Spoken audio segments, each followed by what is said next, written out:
నంద్యాల జిల్లా నందికొట్కూరు మారుతినగర్లో ఉద్రిక్తత చోటు చేసుకుంది. చర్చిలో సౌండ్ తగ్గించే విషయంలో ఇరు వర్గాల మధ్య ఘర్షణ చెలరేగింది. చినికి చినికి గాలివాన్గా వివాదం మారడంతో ఇరు వర్గాల వారు జుట్టు పట్టుకుని కొట్టుకున్నారు. చివరకు ఒకరిపై ఒకరు ఫిర్యాదు చేయడంతో వివాదం నందికొట్కూరు పోలీస్ స్టేషన్ కు చేరింది. ఘర్షణకు దిగిన వారిపై చర్యలు తీసుకోవాలని శివస్వాములు పోలీస్ స్టేషన్ బయట రోడ్డుపై బైఠాయించి ఆందోళనకు దిగారు. స్వాములకు పోలీసులు సర్ది చెప్పేందుకు ప్రయత్నించడంతో పోలీసులతో శివస్వాములు వాగ్వాదానికి దిగారు. తోపులాట జరగడంతో పరిస్థితి ఉద్రిక్తతకు దారితీసింది.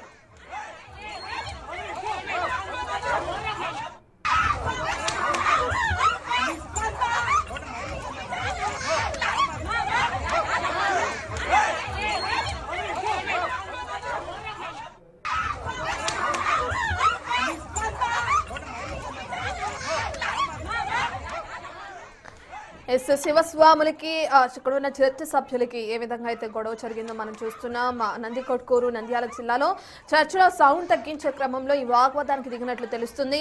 అయితే ఇరు వర్గాలు ఘర్షణకు దిగడంతో పోలీసులకి సమాచారం అందింది. పోలీసులు అక్కడికి చేరుకుని వాళ్ళని సద్దుమణిగించే ప్రయత్నం చేశారు.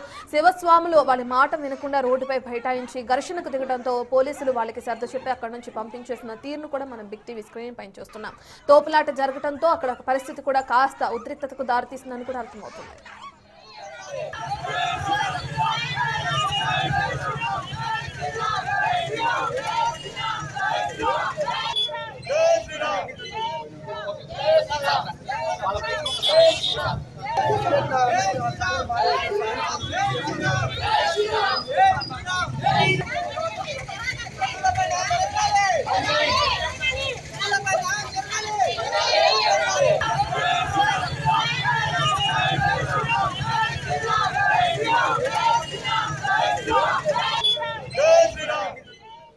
నంద్యాల జిల్లా నందికొట్కూరు మారుతినగర్ లో ఏ విధంగా అయితే ఉద్రిక్తత చోటు చేసుకుందో మనం బిగ్ టీవీ స్క్రీన్ పైన విజువల్స్ లో చూస్తున్నాం.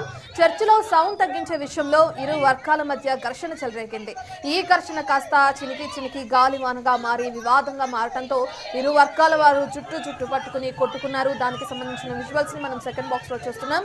చివరికి ఒకరిపై ఒకరు ఫిర్యాదు చేసుకోవడంతో వివాదం నందికొట్కూరు పోలీస్ స్టేషన్ కు చేరింది. ఘర్షణకు దిగిన వారిపై అప్పటికే చర్యలు తీసుకోవాలని శివస్వాములు పోలీస్ స్టేషన్ ఎదుట రోడ్డుపై బైఠాయించి ఆందోళనకు దిగారు. ఇక స్వాములను సమర్థించి వాళ్ళని అక్కడి నుంచి పంపించేసే ప్రయత్నం చేశారు పోలీసులు.